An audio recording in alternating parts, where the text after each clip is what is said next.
हरे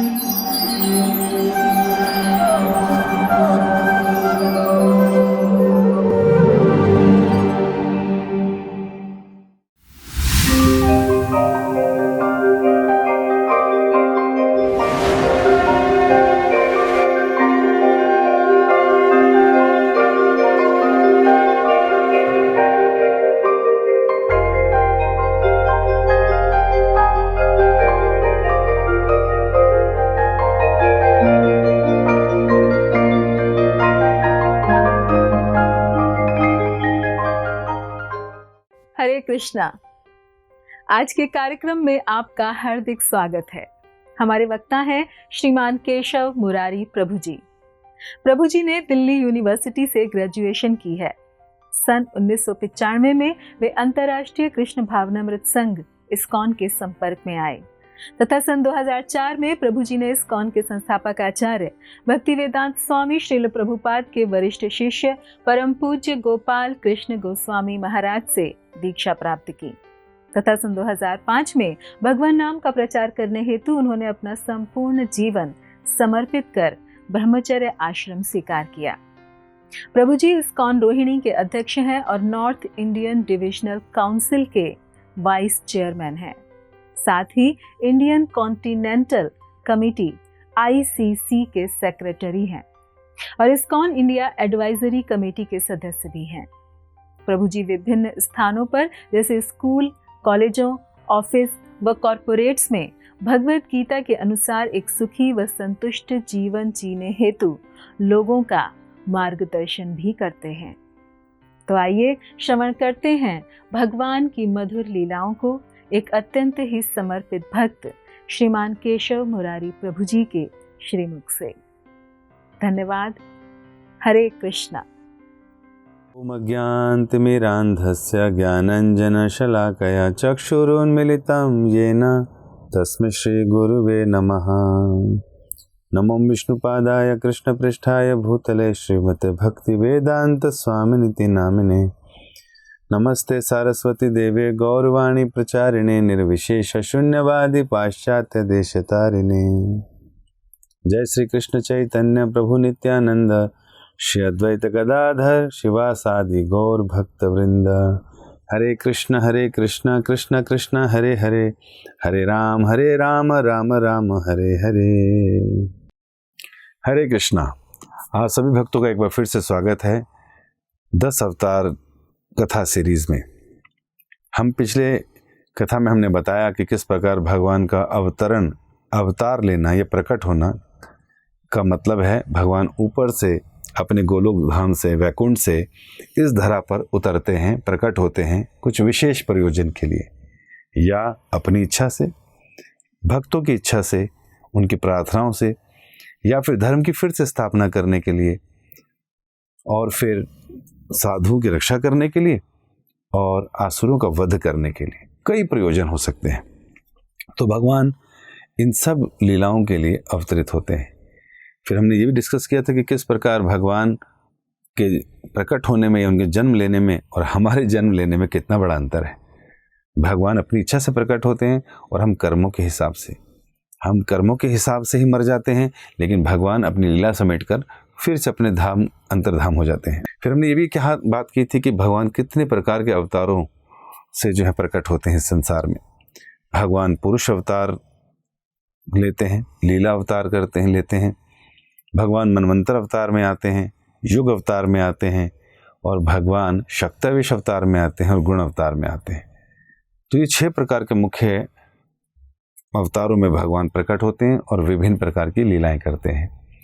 फिर हमने ये भी जाना कि किस प्रकार भगवान के अनंत अवतार हैं और उन अनंत अवतारों में किस प्रकार भगवान हर समय किसी न किसी यूनिवर्स में, ब्रह्मांड में कहीं ना कहीं कोई ना कोई लीला कर ही रहे हैं। भगवान यहाँ भी लीला कर रहे होते हैं, तो इसका मतलब ये नहीं है कि भगवान वैकुंठ में या अपने गोलोक धाम में नहीं है। अगर हम घर पर हैं तो हम ऑफिस में नहीं हैं, अगर हम ऑफिस में हैं तो घर पर नहीं है। ये संसार सीमित संसार है, हम लोग भी सीमित हैं, लेकिन भगवान का संसार, भगवान का घर असीमित है और भगवान भी गुणों में असीमित है। इसलिए भगवान हम में अंतर है, भगवान में और हम में। तो आज हम बात करेंगे कि भारत में इतने सारे अवतार जो होते हैं, कई बार लोग प्रश्न करते हैं कि ये अवतार कहाँ से आते हैं, कौन लेता है अवतार। कई बार लोगों ने ये भी सुना है कि विष्णु से सारे अवतार होते हैं। विष्णु पुराण में हमने पढ़ा है कि भगवान विष्णु ही सारे अवतारों में आते हैं। और कई बार ये भी सुनते हैं कि नहीं, कृष्ण से सारे अवतार होते हैं। कई बार ये भी सुनते हैं कि नहीं, नारायण से सारे प्रकट हुए हैं। तो कहाँ कन्फ्यूज़न है हमारे ज्ञान में, हमारी शक्ति में, क्या सत्य है? तो आज हम उस पर भी चर्चा करेंगे, ताकि हम लोग जब 10 अवतार लीला को शुरू करेंगे तो पहले हमें पता चले कि वास्तव में ये अवतार ले कौन रहा है।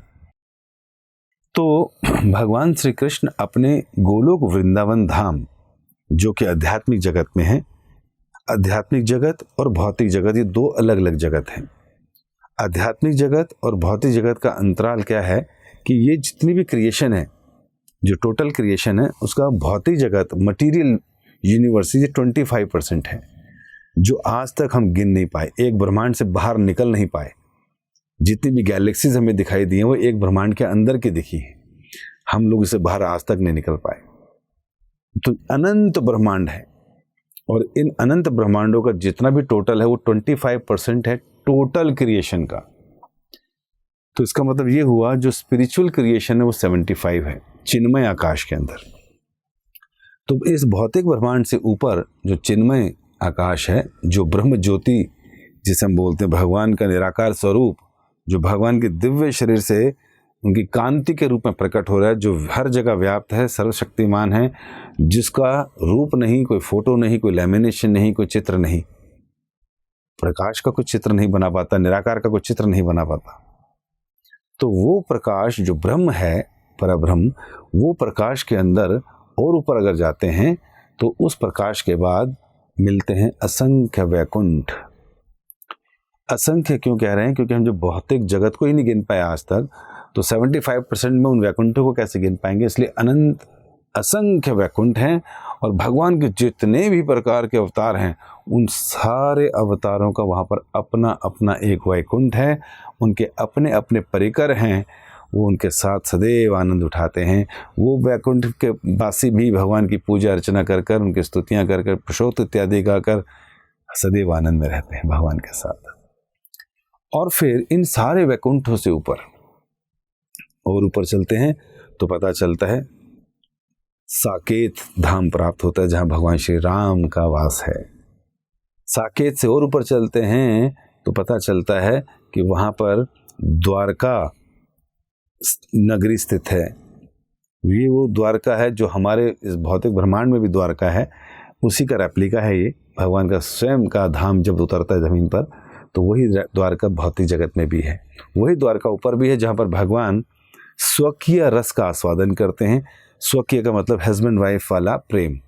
तो भगवान कृष्ण वहाँ पर अपने 16,108 पत्नियों के साथ सदैव आनंद उठाते हैं। वो है द्वारका का भाव। इससे ऊपर जाते हैं तो मथुरा मिलता है।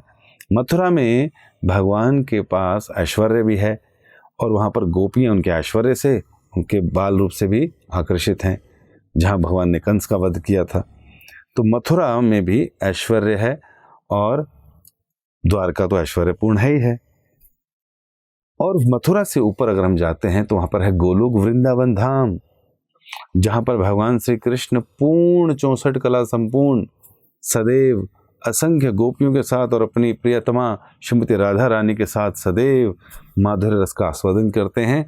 और वहाँ पर ऐश्वर्य, ऑपुलेंस लेश मात्र भी नहीं है।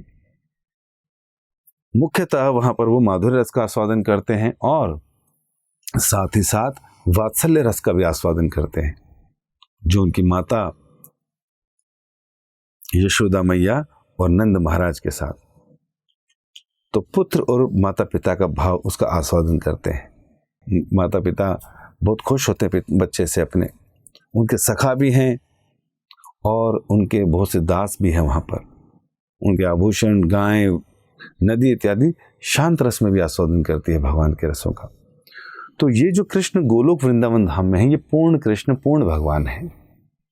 और भगवान कृष्ण अपने गोलोक वृंदावन धाम को छोड़कर कहीं नहीं जाते, और इनको कृष्ण को इस संसार में क्या हो रहा है क्या नहीं हो रहा है उससे कोई लेना देना नहीं है। वो तो सदैव अपने परिकरों के साथ आनंद उठाते हैं। तो कोई व्यक्ति बोलेगा फिर वो कृष्ण जो आप बात कर रहे हैं, तो अभी जो 5000 साल पहले आए थे वो कृष्ण कौन थे? जी हाँ, गोलोक वृंदावन धाम से भगवान इस धरा में भी प्रकट होते हैं, उन लीलाओं का आस्वादन करने के लिए जो वो गोलोक धाम में नहीं कर पाते। तो भगवान वहाँ पर 16 साल के रहते हैं, वहाँ पर असुरों का कोई एंट्री नहीं है उधर, तो असुर वहाँ आ ही नहीं सकते, तो मारेंगे किसको, है ना। 16 साल का व्यक्ति है तो वो वहाँ पर माता पिता से छेड़खानी भी नहीं कर सकता। तो भगवान कृष्ण बाल इत्यादि लीलाओं का आस्वादन करने के लिए इस धरा पर अवतरित होते हैं अपने गोलोक धाम के साथ। तो जब भगवान यहाँ पर हैं तो इसका मतलब यानी वहाँ पर एब्सेंट है, वहाँ भी हैं यहाँ भी हैं। फिर ये भी नहीं कह सकते कि भगवान जितने पूर्ण 64 कला संपूर्ण गोलोक धाम में हैं क्या यहाँ पर उतने हैं क्या? जी, जब कृष्ण स्वयं आए हैं तो उतने ही गुणों के साथ यहाँ पर है। जब हम कृष्ण की बात करते हैं तो कृष्ण का मतलब हुआ कि सारे के सारे अवतार भी उनके अंदर है। हम लोगों ने ज़्यादातर इस प्रकार की बातें विष्णु पुराण या अन्य ग्रंथों में नहीं सुनी होंगी, लेकिन जब हम श्रीमद् भागवतम और अन्य ग्रंथ पढ़ते हैं और कई पुराण पढ़ते हैं तो ये सारी शिक्षा हमें प्राप्त होती है। वास्तव में भगवान श्री कृष्ण सबसे पहला अवतार अपना लेते हैं बलराम जी के रूप में। जब बलराम जी उनसे प्रकट होते हैं तो फिर बलराम जी धाम के रूप में, परिकरों के रूप में अपना विस्तार करते हैं भगवान कृष्ण की सेवा करने के लिए। यहाँ तक कि जितने भी इंस्ट्रूमेंट हैं वो भी भगवान बलराम जी का एक्सपेंशन है भगवान को आनंद देने के लिए। तो ये बलराम जी फिर अगला अवतार लेते हैं, 4 अवतार लेते हैं।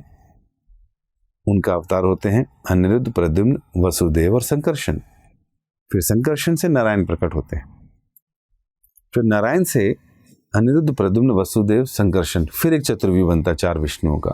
और फिर संकर्षण 2 से प्रकट होते हैं कारणोदक्षाय विष्णु, जिन्हें आप देखते हैं कई चित्रों में कि समुद्र में लेटे हैं। लक्ष्मी जी उनके चरण दबा रही है, शेषनाग जी उनके ऊपर हैं और उनके रोम छिद्रों से श्वास क्रिया से करते हुए असंख्य ब्रह्मांड बाहर प्रकट होते हैं। ये जो ब्रह्मांड बाहर प्रकट होते हैं ये वही ब्रह्मांड है जिन्हें आजकल के साइंटिस्ट बिग बैंग थ्योरी के द्वारा, एक ब्लास्ट के द्वारा सोचते हैं कि सब क्रिएट हो गया और सब अपने आप फ्लोट कर रहा है। तो सारे ब्रह्मांड प्रकट होते हैं और लक्ष्मी जी के साथ विष्णु जी उन सारे ब्रह्मांडों में हलचल पैदा करते हैं गर्भोदक्षाय विष्णु के रूप में एंटर करके। और फिर जब जीवात्माएं प्रकट होती हैं, ब्रह्मा जी प्रकट होते हैं, तो तीसरे विष्णु आते हैं शिरोदक्षाय विष्णु, जो सभी जीवात्माओं के हृदय में परमात्मा रूप में चले जाते हैं। अब हर एक ब्रह्मांड में गर्भोदक्षाय विष्णु है और हर एक ब्रह्मांड में शिरोदक्षाय विष्णु भी है, जो गुण अवतार के साथ ब्रह्मा विष्णु महेश के साथ वहां उपस्थित होते हैं उसकी मेंटेनेंस करने के लिए। अब इस ब्रह्मांड में, किसी भी ब्रह्मांड में जब जब धर्म की हानि होती है, असुर लोगों के अंदर ज़्यादा शक्ति आ जाती है, इंद्र इत्यादि परेशान हो जाते हैं, तो ये जो शिरोदक्षाय विष्णु हैं, ये विष्णु नाना प्रकार के अवतार लेकर प्रकट होते हैं भूमि का, इस धरती का भार उतारने के लिए। तो अभी क्या समझ आया कि कृष्ण तो गोलोक धाम में हैं, बलराम जी आते हैं, बलराम जी से चतुर्व्यूह बनता है, फिर नारायण आते हैं, फिर चतुर्व्यूह बनता है, फिर कारणोदक्षाय विष्णु, फिर गर्भोदक्षाय विष्णु, फिर शिरोदक्षाय विष्णु, और सारे के सारे अवतार इन शिरोदक्षाय विष्णु से हर एक ब्रह्मांड में आते हैं।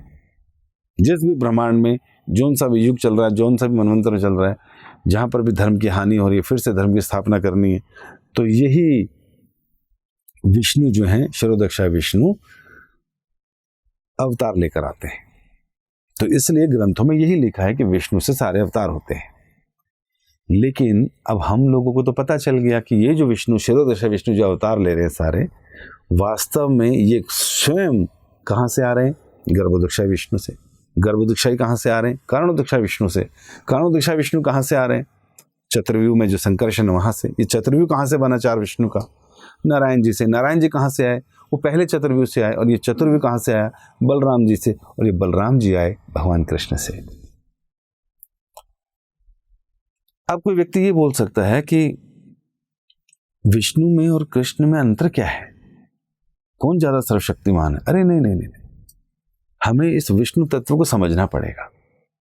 भगवान कृष्ण में 64 कलाएं हैं, भगवान विष्णु के अवतारों में 60 गुण रहते हैं, और इसके अलावा भगवान शिव में 55 और ब्रह्मा जी में 50।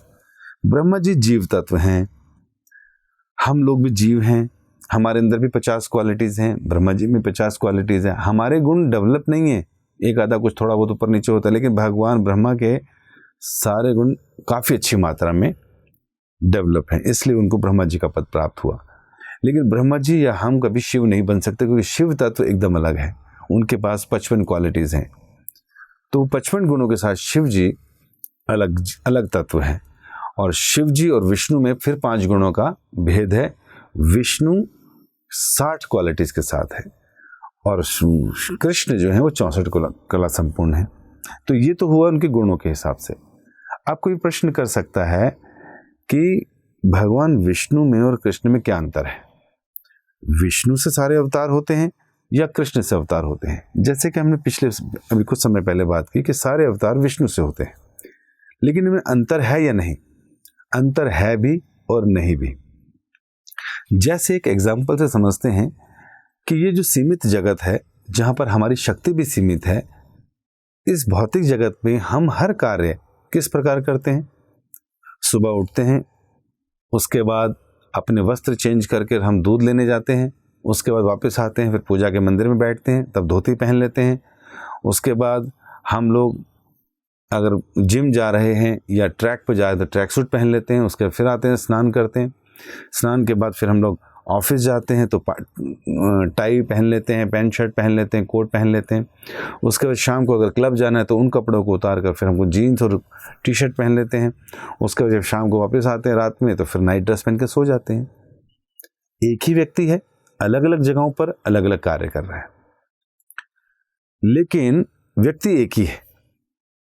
जब वो व्यक्ति घर पर था तो अपने बच्चों के साथ खेलता था, बच्चों को कंधे पर चढ़ा लेता था, पत्नी के साथ आलिंगन करता था, माता पिता के चरण भी छूता था। तो यही व्यक्ति अब जब पैंट शर्ट पहनकर ऑफिस चला गया तो ऑफिस में जाके क्या कर रहे हैं? बड़े डिसेंट वे में बैठे हैं, कपड़े एकदम अलग हैं, व्यवहार बात करने का एकदम अलग है। अगर कहीं को घर वाले आ भी जाते हैं तो भी डिस्टेंस मेंटेन रखता है, फेमिलियर नहीं होता ज़्यादा लोगों के सामने, क्योंकि स्टाफ है। बच्चे उनके कंधे पे चढ़कर कुछ नहीं करते सबके सामने, क्यों? क्योंकि डिस्टेंस मेंटेन करना ही ऑफिशियल काम है। उसी प्रकार भगवान कृष्ण और विष्णु व्यक्ति एक ही हैं, लेकिन अलग अलग समय और कार्य और लोगों के सामने उनका व्यवहार अलग है। जब भगवान अपने घर में हैं तो कृष्ण हैं पूर्ण पुरुषोत्तम भगवान, संपूर्ण 64 कला संपन्न, माता पिता हैं को कान खींचते हैं, राधा हैं, अन्य गोपियां हैं, उनके साथ माधुर्य रस का आस्वादन करते हैं, ग्वाल बाल हैं, उनके कंधे पर चढ़ जाते हैं, उनके साथ गेम खेलते हैं, गेम ना खिलाने पे भगवान रोते भी हैं। तो ये घर की एक्टिविटीज हो रही हैं, गोलोक वृंदावन में भगवान का घर है। लेकिन यही कृष्ण जब अपना विस्तार करते हैं अन्य अवतारों में संसार को चलाने के लिए, तो वो ऑफिस वर्क है भगवान का। तो ऑफिस में भगवान लक्ष्मी जी के साथ हैं, लेकिन लक्ष्मी का सबके सामने आलिंगन नहीं करते, माधुर्य का आस्वादन नहीं करते, डिस्टेंस मेंटेन रखते हैं, ऑफिशियल काम करते हैं, लोगों के साथ डिस्टेंस मेंटेन रखते हैं। सुबह शाम उनकी पूजा अर्चना होती है, पुरुषोत्त गाए जाते हैं, सारे देवी देवता अपनी इच्छा उनको बताते हैं, फिर उनको उससे काम करते हैं। वो बोलते हैं जी यहाँ पर अधर्म बढ़ गया, वो कहते ठीक है मैं भी अवतार लेता हूँ। तो इस प्रकार भगवान अवतार ले लेके पहुँचते हैं। तो इस एग्जाम्पल से हम ये समझ गए कि जब व्यक्ति अपने घर पर है तो पूर्ण है, माता पिता के पैर भी छू रहा है, पत्नी का आलिंगन भी कर रहा है, बच्चों को चुम्बन भी कर रहा है, उनके साथ खेल भी रहा है, लेकिन ये कार्य वो ऑफिस में नहीं करते। व्यक्ति एक ही है, हम लोग लिमिटेड हैं, लिमिटेड शक्ति है, इसलिए सारे कार्य हमें करने पड़ते हैं। लेकिन भगवान अनलिमिटेड है, अनलिमिटेड अपना विस्तार करते हैं, इसलिए अपने अनंत अवतार लेकर हर कार्य को अलग ढंग से करते हैं। जैसे जैसे समय में, परिस्थितियों में, कार्य को देखते हुए जैसे अवतार की आवश्यकता है, भगवान फिर वैसा अवतार लेकर अवतरित होते हैं। व्यक्ति एक ही है। तो इस एग्जाम्पल से हमें ये समझ आता है कि भगवान विष्णु और कृष्ण में कोई अंतर नहीं है, और दूसरे शब्दों में कहें अंतर अगर है भी तो क्या, गुणों का, जो 4 विशेष गुण भगवान के हैं, जो वो अपने घर में, अपने गोलोक वृंदावन धाम में, अपने परिकरों के साथ, अपने माता पिता के साथ, अपने प्रेम करने वालों के साथ प्रकट करते हैं और अपना विस्तार करते हैं भगवान उन्हीं सारे कार्यों करने के लिए। इसी तरह श्रीमती राधा रानी भी भगवान कृष्ण की अंतरंगा शक्ति हैं, पूर्ण हैं, लेकिन भगवान कृष्ण को कितनी प्रकार से आनंद दिया जा सकता है, सेवा की जा सकती है, तो वो अपना विस्तार कर लेती हैं उतनी तरह से जितना मन सोच सकता है। तो इसलिए असंख्य गोपियाँ श्रीमती राधा रानी की ही विस्तार है। यही भगवान जब ऑफिस आते हैं या नारायण के रूप में या विष्णु के रूप में, तो यही राधा रानी लक्ष्मी के रूप में उनके साथ होती है और संसार का संचालन करती है। तो इस तत्व को ठीक से समझना पड़ेगा, तभी हम लोग 10 अवतार की लीला का आनंद उठा पाएंगे। तो इस प्रकार हम देखते हैं कि ये सारे के सारे अवतार आते तो विष्णु से हैं, लेकिन सबका स्रोत कृष्ण ही है और ये दोनों वास्तव में एक ही हैं। भेद है तो केवल रसों का। भगवान विष्णु की ऐश्वर्यमय सेवा होती है, तो जो लोग भगवान के विराट रूप से, भगवान के ऐश्वर्यमय रूप से, उनके उस ड्रेसिंग सेंस से और उनके शंख चक्र गदा पद्म वाले रूप से आकर्षित होता है, तो वैकुंठ की तरफ जाता है, वैकुंठ को पहुंच जाता है, उनका परिकर बनता है वहां पर उनकी सेवा करने के लिए। लेकिन जो भक्त लोग भगवान का नाम जप कर कर अपने स्वरूप को भगवान के साथ जान जाते हैं कि मैं शांत रस में या मैं दास्य रस में सेवक हूँ, या मैं सांख्य रस में मित्रतावत भगवान का सेवक हूँ, या वात्सल्य रस में भगवान श्री कृष्ण को अपना पुत्र मानता हूँ, या फिर मैं भगवान को अपना प्रियतम मानता हूँ या मानती हूँ बाद में, इस प्रकार उन रसों में जो भगवान के साथ अपने संबंध को जान जाता है या डेवलप कर लेता है, या फिर से कह सकते हैं उसको अनकवर कर लेता है, तो भगवान कृष्ण की सेवा के लिए वो गोलोक वृंदावन धाम में जाता है। कुछ लोग ऑफिस मिलने जाते हैं, कुछ लोग घर में जाते हैं, सिंपल। तो ये अंतर है खाली। इसलिए लोगों को भ्रमित नहीं होना चाहिए ये सोचकर कि इतने सारे अवतार, इसी देश में इतने अवतार क्यों, इधर भी अवतार उधर भी, कोई कैसा अवतार कोई कैसा अवतार। हाँ, सारे एक भगवान के ही हैं, सारे एक ही तत्व है। तो अंतर नहीं भी है और है भी, केवल रसों चीज़ों के हिसाब से। अब कई बार प्रश्न करते हैं कि भगवान कैसे अवतार लेते हैं, किस किस तरह के अवतार लेते हैं, तो उसका भी हम लोग इन अवतार लीला सीरीज में चर्चा करेंगे। हम देखते हैं कि श्रीमद् भागवतम में परीक्षित महाराज ने जो ये डिस्कशन हुआ, तो वहाँ पर पहले स्कंद के 3रे अध्याय में जो है भगवान के अवतारों की चर्चा होती है। उसमें 22 अवतारों की चर्चा होती है, जिसमें कई प्रकार के अवतार का चर्चा होती है। इसमें 4 कुमार जो ब्रह्मा जी के 4 पुत्र हैं, उनको भी जो है एक अवतार बोला गया है। और उसके अलावा भगवान वराह रूप में अवतार लेते हैं, भगवान नारद मुनि शक्तवेश अवतार उनके रूप में भी अवतार लेते हैं, भगवान व्यास देव जी के रूप में अवतार लेते हैं ताकि वेदों को इत्यादि को लिख सकें, भगवान नर नारायण के रूप में अवतार लेते हैं, भगवान कपिल भगवान के रूप में अवतार लेते हैं जो सांख्य फिलॉसफी अपनी माता देवती को सुनाते हैं। इसके तहत भगवान दत्तात्रेय के रूप में अवतार लेते हैं, भगवान ऋषभ देव के रूप में अवतार लेते हैं, भगवान जो हैं नरसिंह के रूप में आते हैं, स्वयंभू मनु के रूप में उसके रूप में आते हैं, पृथु के रूप में आते हैं। और इस प्रकार भगवान जो है नाना प्रकार के अवतार लेते हैं। वैवस्वत मनु के यहाँ जो हैं मत्स्य के रूप में अवतार लेते हैं, कूर्म के रूप में अवतार लेते हैं, अजित के रूप में अवतार लेते हैं। और इस प्रकार जो है भगवान परशुराम के रूप में अवतार लेते हैं, राम के रूप में आते हैं, यहाँ तक कि बुद्ध के रूप में आते हैं और आने वाले समय में कल्कि के रूप में भी आते हैं। लेकिन इसके साथ साथ एक चीज़ और बताई, क्या कि भगवान कृष्ण और बलराम के रूप में भी अवतार लेते हैं। यहाँ पर जब ये सारे अवतारों की चर्चा हुई, 22 अवतारों की, तो सुखदेव गोस्वामी ने अंत में कहा कि जो इंद्र हैं वो आए दिन असुरों के द्वारा जो है सताए जाते हैं। अब इन असुरों से उनकी रक्षा करने के लिए इंद्रारी, जो इंद्र के शत्रु हैं, उनका वध करने के लिए, उनकी रक्षा करने के लिए भगवान प्रकट होते हैं। ये सारे अवतार इसीलिए प्रकट होते हैं। लेकिन उसमें कहते हैं एते चांश कला पुंसा, ये जितने भी अवतारों मैंने बताए ये सारे अंश और कलाएं हैं भगवान की, जो भगवान ने प्रकट की अपने से। और सारे बलराम जी से, फिर चतुर्व्यूह नारायण, फिर चतुर्व्यूह, फिर कारण दीक्षा विष्णु, गर्भ दीक्षा विष्णु, शिरोद, ये सारे अवतार है। उसके बाद जितने अवतार इस संसार में ले रहे हैं नाना प्रकार की परिस्थितियों में वो सारे अवतार कह रहे हैं एते चांश कला पुंस, ये तो भगवान की अंश और कलाएं हैं खाली। लेकिन इसमें जो मैंने नाम बता दिया ना कृष्ण का तुम्हें इन अवतारों में एक, वो भगवान स्वयं भगवान तो वही हैं जो अवतारी हैं, ऐसा सुखदेव गोस्वामी जी का कहना है। क्योंकि उन्होंने 22 अवतार बोले तो उसमें कृष्ण का भी नाम ले दिया और कहा एते चांश कला पुरुषन कृष्णस्तु भगवान स्वयं। लेकिन जो कृष्ण का नाम मैंने लिया वो स्वयं भगवान है, अर्थात उन्हीं से ये सारे अवतार आते हैं। तो ये तत्व भी उन्होंने क्लियर किया जो हमने आपको अभी तक बताया। तो इसका मतलब ये हुआ कि भगवान कृष्ण परम भगवान है। भगवान कृष्ण में और विष्णु में कोई अंतर नहीं है। वास्तव में सारे अवतारों का स्रोत कृष्ण ही है, लेकिन वो अपना विस्तार करते हैं अंश कलाओं के रूप में और फिर विष्णु के द्वारा, शिरोदक्षा विष्णु के द्वारा इस संसार में अवतार लेते हैं। नहीं तो भगवान कृष्ण जब अर्जुन के साथ कुरुक्षेत्र में हैं और गीता का पाठ पढ़ा रहे हैं उनको, तो वहां पर क्या कहते हैं, यदा यदा ही धर्मस्य ग्लानिर्भवति भारता अभ्युत्थानम् अधर्मस्य तदात्मानं सृजाम्यहम्। मैं मतलब मैं आता हूं सब कुछ ठीक करने के लिए जब जब धर्म की हानि होती है। और फिर कह रहे हैं परित्राणाय साधूनां विनाशाय च दुष्कृतां धर्म संस्थापनार्थाय संभवामि युगे युगे। हर युग में आता हूं क्या करने के लिए, धर्म की फिर से स्थापना करने के लिए, साधुओं की रक्षा करने के लिए और दुष्कृति के लोगों का वध करने के लिए। अब कृष्ण स्वयं कह रहे हैं कि मैं आता हूं।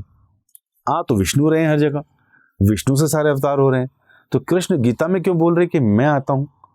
क्योंकि वो ओरिजिनल सोर्स ऑफ ऑल अवतारस हैं। सारे अवतार के ओरिजिनल सोर्स वो हैं। जैसे कंपनी का मालिक फैक्ट्री में बड़ा सारा सामान बनाता है, लेकिन अचानक मार्केट में बाहर निकलते हुए देखता है मेरा प्रोडक्ट, तो कहता है वैसे ये प्रोडक्ट मैं ही बनाता हूँ, ये मेरा प्रोडक्ट है। तो उसका दोस्त कहता है तुम बनाते हो? अरे तुम तो कंपनी के मालिक हो। कहने का मतलब है कि प्रोडक्ट मेरा है, इसको रॉ मटेरियल भी मैं ही परचेज करता हूँ, लड़कों को भी मैंने रखा है, मैनेजर को मैंने रखा, तो फिर ये सेल परचेज करके यहाँ तक पहुँचा है। कहने का मतलब है जैसे एक मालिक ये बोलता है कि प्रोडक्ट मेरा है, मैंने बनाया है इसको, तो किस सेंस में बोल रहे हैं कि इसका A to Z मैं हूँ। अगर व्यक्ति ने बीच में किसी ने बोला कि नहीं बनाया तो मैंने था, हाँ कोई तेरे को सैलरी भी तो मैं ही दे रहा था ना। तो उसी प्रकार भगवान कृष्ण गीता में अर्जुन को ये कह रहे हैं कि सारे अवतार मैं ही लेता हूँ, जब जब धर्म की हानि होती है तो मैं रक्षा करता हूँ लोगों की। क्यों मैं बोल रहे हैं? क्योंकि वो इस समय कृष्ण के सामने, अर्जुन के सामने पूर्ण भगवान खड़े हैं जो अर्जुन को ये समझा रहे हैं कि सारे अवतारों का स्रोत मैं हूँ। तो इस प्रकार इस कथा से हम ये समझे कि भगवान के विभिन्न अवतार हैं। सारे के सारे अवतार किसी भी ब्रह्मांड के अंदर जब होते हैं तो विष्णु से ही होते हैं, लेकिन ये सारे सोर्स, सारे अवतार कृष्ण से ही अल्टीमेटली आते हैं। लेकिन जब भगवान कृष्ण इस धरा पर प्रकट होते हैं तो उनका प्रकट होना किस प्रकार से है? जैसे विष्णु पुराण में लिखा कृष्ण भी एक अवतार बताए गए। तो भगवान कृष्ण जब ऑफिस में हैं तो कई बारी वो ऑफिस के कपड़े उतार कर अपने अंदर जो कपड़े पहने उन्होंने घर के, वो पहन के ही वहीं से निकल जाते हैं, चलो जी। जैसे ऑफिस में काम कर रहे हैं विष्णु के रूप में, लेकिन वाइफ का फोन आ गया आज यहाँ से फिल्म चलना है, तो वो क्या किया, ठीक है मैंने ऑलरेडी टी शर्ट पहन रखी है अंदर, मैंने शर्ट उतार दी, अपना ट्राउजर लेकर साथ वहीं से चला गया ऑफिस से। तो इसका मतलब क्या हुआ कि भगवान 60 कलाओं से पूर्ण विष्णु के भीतर से 64 कला वाले भी निकल सकते हैं। जैसे अपने कपड़े चेंज करके वहां से निकल गए। अंतर नहीं है, लेकिन अंतर है भी। इसी तत्व को समझने से हम सारे अवतारों को ठीक प्रकार से समझ पाएंगे। और जयदेव गोस्वामी जी ने इतने सारे भगवान के अवतारों में, जो हमारे गौड़ीय वैष्णव के एक आचार्य हैं, उन्होंने जिन्होंने की गीत गोविंद लिखा, जिसे भगवान को सुनने में बहुत आनंद आता है, उन्होंने 10 अवतार स्तोत्रम की भी रचना की। वो 10 अवतार स्तोत्र में भगवान के 10 मुख्य अवतारों का वर्णन करते हैं। और वो 10 अवतारों का वर्णन करते हुए इस कथा में आगे बताएंगे कि किस प्रकार उन्होंने बताया कि सबसे पहले मत्स्य अवतार, फिर कूर्म अवतार, फिर वराह अवतार, फिर नरसिंह अवतार, फिर वामन अवतार, फिर भृगुपति अर्थात परशुराम अवतार, फिर राम अवतार, फिर बलराम अवतार, फिर बुद्ध अवतार, फिर कल्कि अवतार। इसमें जयदेव गोस्वामी ने कृष्ण का नाम नहीं लिया। क्यों? क्योंकि वो जानते हैं कृष्णस्तु भगवान स्वयं वो सारे अवतारों के स्तोत्र हैं। तो 10 अवतार स्तोत्र जो जयदेव गोस्वामी जी के द्वारा लिखा गया है, उनमें जो 10 अवतार हैं उस पर हम आगे चर्चा करेंगे। एक एक अवतार पर हमारे साथ बने रहिए। धन्यवाद। हरे कृष्णा। ऐसे ही और भक्तिमय कार्यक्रमों के लिए देखिए हरे कृष्णा टेलीविजन, और इसे प्राप्त करने के लिए आप अपने केबल अथवा DTH ऑपरेटर से संपर्क करें तथा और अधिक जानकारी के लिए आज ही डायल करें 7666 839 839।